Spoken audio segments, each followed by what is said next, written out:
शैतानिर्रजीम बिस्मिल्लाहिर्रहमानिर्रहीम। माशाअल्लाह सुभानअल्लाह। आज हम इमाम अली रज़ा अलैहिस्सलाम के रोज़े मुबारक में रोज़ा अक़दस में मौजूद हैं।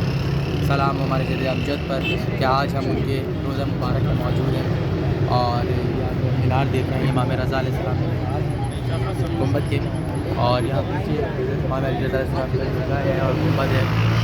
और आपको इमाम रज़ा अलैहिस्सलाम के हवाले से एक रिवायत मैं बताऊँगा कि इमाम रज़ा अलैहिस्सलाम के हवाले से ये रिवायत आपको बताना चाहूँगा कि इमाम रज़ा अलैहिस्सलाम के दौर में एक कहत साली हो गई और काफ़ी अरसे तक बारिश नहीं हुई। तो हारून रशीद जो मामून रशीद जो इमाम अली रज़ा अलैहिस्सलाम का कातिल है, उसने इमाम को बुलाया क्योंकि वो इमाम के दिखावे वाले मुहिब्बान में से था। तो इमाम रज़ा अलैहिस्सलाम को बुलाया और बुला के कहा कि आप दुआ करें कि कहत साली दूर हो जाए और बारिश हो जाए। तो इमाम रज़ा अलैहिस्सलाम ने दुआ फरमाई और बारिश हो गई। तो एक बलवा हुआ और एक शोर हुआ, सबने इमाम रज़ा अलैहिस्सलाम की तारीफ़ करना शुरू करी। तो एक शोर हुआ, एक बलवा हुआ कि आप अली और औलाद अली को हद से ज़्यादा बढ़ा देते हैं। ये आज का नहीं है, ये उस दौर के वाक़यात है कि मौला अली के हवाले से कहा जाता है कि आप मौला अली को या उनकी आल को हद से ज़्यादा बढ़ा देते हैं।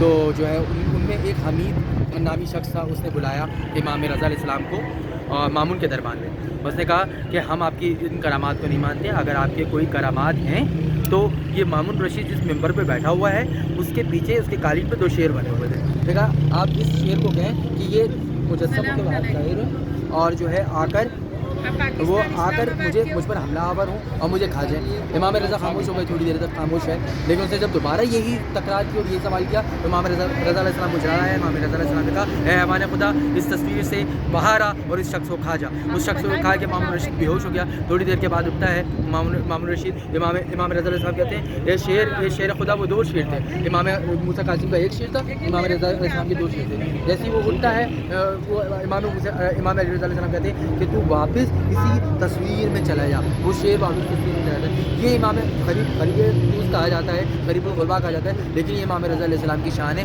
और ये मौला रज़ा अलैहिस्सलाम को जिला वतन किया गया। हमारे मौला रज़ा अलैहिस्सलाम इस ईरान में तशरीफ़ लेकर आए और यहाँ पर जब इमाम रज़ा अलैहिस्सलाम आ गए तो उनको एक दिन मामून ने बुलाया और इमाम रज़ा ने कहा, जब मैं तुम सर पर कपड़ा डले देख लो तो समझ जाना कि मेरी शहादत का वक्त करीब आ गया है। तो इमाम रज़ा अलैहिस्सलाम को बुलाया। इमाम रज़ा अलैहिस्सलाम कपड़ा डालकर मामून के दरबार में गए। जब मामून के दरबार में वो गए हैं तो मामून ने उनके सामने अंगूरों से भरा दर्श रख दिया और कहा कि ये अंगूर नोश फरमाएं। इमाम रज़ा अलैहिस्सलाम जानते थे, उन्होंने कहा मैं ये अंगूर नहीं नोश फरमाऊँगा। फिर उसने तकरार की कि नहीं, आप ये नोश फरमाएं, ये इससे अच्छे अंगूर आपको कहीं नहीं मिलेंगे। इमाम रज़ा अलैहिस्सलाम ने फरमाया कि सबसे अच्छे अंगूर जन्नत के हैं, बहिश्त के अंगूर हैं, ये उनका मुकाबला नहीं कर सकते। लेकिन उसके बेहद इसलाहत में इमाम रज़ा अलैहिस्सलाम ने वो अंगूर तनावुल फरमाए। जैसे तनावुल फरमाए तो इमाम रज़ा उठ के जाने लगे। तो मामून रशीद ने पूछा कि आप किधर चले? तो इमाम रज़ा अलैहिस्सलाम के आप सोच और फिक्र को देखें। इमाम रज़ा अलैहिस्सलाम ने फरमाया कि जहाँ तूने मुझे भेजा है बस मैं वहीं चला, यानी खुदा वंदे आलम की बारगाह में चला। दुरूद मोहम्मद व आले मोहम्मद।